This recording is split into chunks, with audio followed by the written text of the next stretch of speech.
But it was true. It was like the one thing that you look at what happened with politics this year, people sort of stripped away a lot of things. You know what I'm saying? Regardless of what you believed in, doesn't mean that if you vote for Donald Trump that you're racist. I don't think everybody's racist, because that was a big thing. Sometimes it's perception.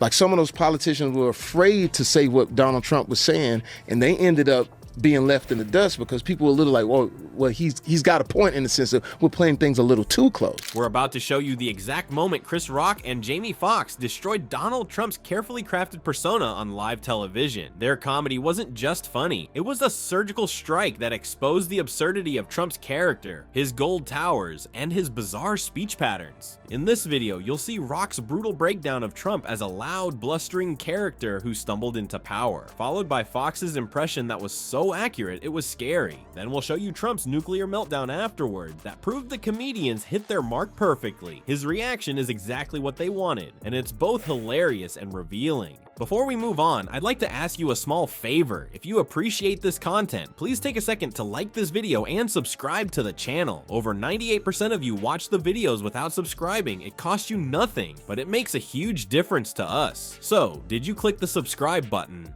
Great, thank you so much. Now back to the video. If there's one thing we know about Donald Trump, it's that he can dish it out, but absolutely cannot take it. And oh boy, did Chris Rock and Jamie Foxx serve him a comedy meal he couldn't stomach. Let's dig into how these two comedy masters created the perfect storm that sent Trump into a total meltdown. When Chris Rock stepped up to the mic, he wasn't just there to make people laugh, he was performing surgery on Trump's carefully built persona. Rock has always been known for his sharp observations, but this time he went deeper, slicing through the fake gold-plated image Trump has spent decades crafting. Rock started with the most obvious targets, those tacky gold towers, and the string of bankrupt casinos that somehow never stopped Trump from claiming he's a brilliant businessman. But Rock didn't stop at the surface level. He peeled back the layers to expose Trump as nothing more than a loud reality TV host who stumbled backward into the presidency. Trump might work out. I mean, think about it this way. Bush was so bad, he gave us Obama. You forget that, don't you? First of all, it's great jokes.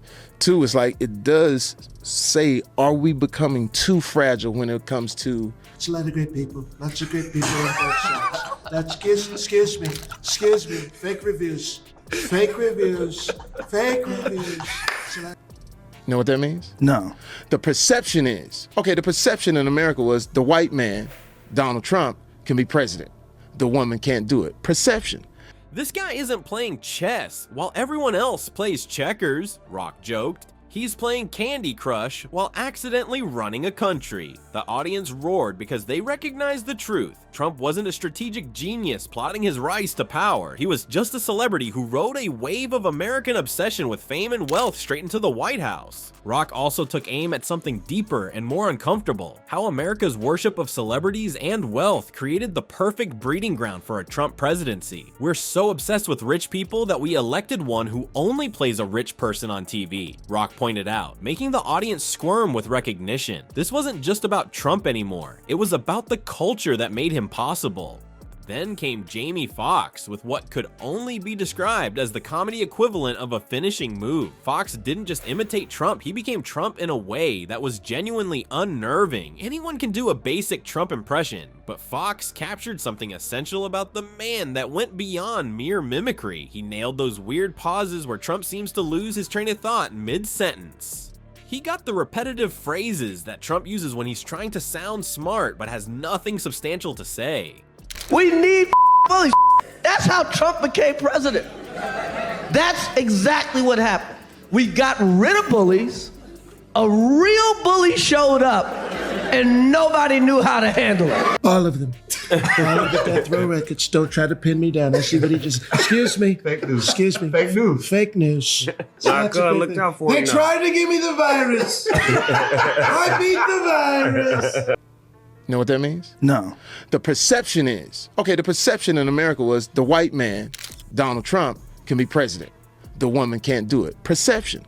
And most devastatingly, he perfectly captured the way Trump swings wildly between bragging about how amazing he is and whining about how unfairly he's treated. What made Fox's impression so deadly wasn't just its accuracy, it was how it functioned as a mirror. When Fox performed as Trump, the audience wasn't just laughing at some exaggerated caricature, they were laughing at behaviors they recognized from actual speeches and interviews. Fox showed everyone exactly how Trump sounds to the rest of the world, and that revelation was both hilarious and horrifying. The live audience reaction said it all. The room erupted with genuine, uncontrollable laughter, the kind you can't fake for the cameras. This wasn't polite chuckling or obligatory applause. This was the kind of laughter that builds and feeds on itself, with people barely catching their breath before the next wave hits them. Trump could call many things fake news, but not the visible, audible reaction of hundreds of people laughing at, not with him. Both Rock and Fox knew exactly what they were doing. This wasn't just random comedy, it was a calculated strike at what Trump values most, his image as a powerful, respected figure. Trump has spent his entire life trying to project strength and command respect. These comedians went straight for that facade, revealing the insecurity that lurks beneath all that bluster. Rock took apart the myth of Trump's business genius, while Fox exposed the absurdity of his communication style. Together, they stripped away Trump's carefully constructed image in front of a live audience. What pushed Fox's impression from mere comedy into brutal takedown territory was its perfect accuracy.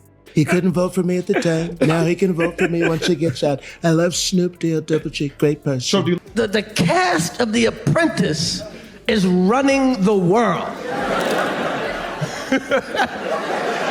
Trump, the daughter, Omarosa. Whatever person you voted for, there was a lot of things that were sort of addressed about, like, maybe we were playing things a little too close. Whatever person you voted for, there was a lot of things that were sort of addressed about, like, maybe we were playing things a little too close. There's a lot of great people on both sides. Lots of great people on both sides. I know Harry, he's a great person. There's an old saying about the emperor having no clothes, and Fox essentially pointed at Trump and said, "Look, he's naked."